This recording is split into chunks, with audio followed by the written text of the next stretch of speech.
বিয়ে করতে চাইছে না জাপানের তরুণ তরুণীরা, পরিবার পরিকল্পনার ইচ্ছাই নাকি নেই তাদের, এমনটাই ধরা পড়েছে সমীক্ষায়, যে কারণে দেশটির জন্মহার আশঙ্কাজনক হারে কমছে।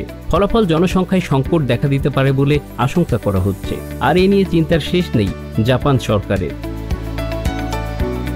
জাপানের জাতীয় জনসংখ্যা ও সামাজিক নিরাপত্তা সংস্থার 2021 সালের সমীক্ষা বলছে 17.3% তরুণ ও 14.6% তরুণী জানিয়েছেন তারা জীবনে বিয়ে করবেন না। তাদের সবার বয়স 18 থেকে 34-এর ভেতর। জাপানের স্বাস্থ্য মন্ত্রণালয়ের সমীক্ষা বলছে 2021-এ সে দেশের জন্মহার 8,05,000। 2020-এ দেশটিতে জন্মহার ছিল 8,40,732, যা কিনা 2019 সালের চেয়ে 2.8% কম। তরুণ তরুণীদের এমন নীতির কারণে দেশটিতে দ্রুত প্রবীণ লোকের সংখ্যা বাড়ছে। এমনিতেই দেশটিতে সবচেয়ে বেশি প্রবীণ মানুষ বাস করে। 2025 সাল নাগাদ দেশটিতে 65 থেকে 85 বছর বয়সী নাগরিকের সংখ্যা 6% থেকে বেড়ে 15% ছুঁয়ে যাবে। বিয়ে না করার কারণ হিসেবে ওইসব তরুণীরা বলছে তাদের নিজেদের সিঙ্গেল জীবন উপভোগ করতে চান, নিজেদের ব্যক্তি স্বাধীনতায় কোনো ছাড় দিতে চান না, আর সেই সাথে সাথে পেশায় উন্নতি করতে চান। অন্যদিকে তরুণরা জানিয়েছে আর্থিক সক্ষমতার অভাব, চাকরির অনিশ্চয়তা বিয়ে করতে না চাওয়ার অন্যতম কারণ। তাছাড়া সংসারের নানা কাজকর্ম ও দায়িত্ব তো আছেই।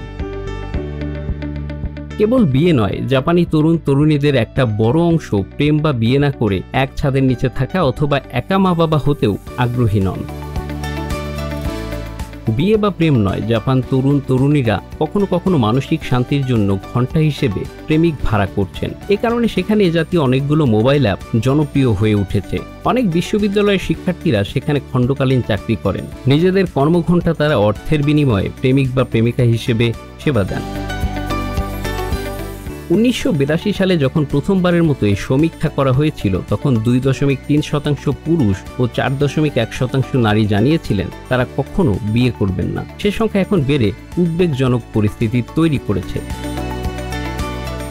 এমন প্রতিবেদনে আশঙ্কা প্রকাশ করেছেন জাপান সরকারের বাণিজ্য মন্ত্রণালয়ের বিশ্লেষকরা। তারা জানিয়েছেন এতে জনসংখ্যা বৃদ্ধির হার কমে যাবে, অর্থনীতির উপর মারাত্মক প্রভাব ফেলবে। বিয়েতে তরুণদের আগ্রহী করতে জাপান সরকার ইতিমধ্যে সপ্তাহে 3 দিন কাজ আর 4 দিন ছুটি নিতে উৎসাহিত করছে।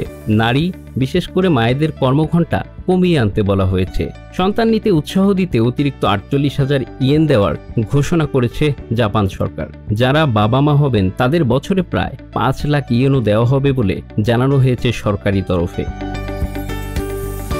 শুধু জাপানই নয়, বিগত কয়েক বছরে একইভাবে চীন ও দক্ষিণ কোরিয়ার জন্মহারও কমেছে। Bangla affairs news desk.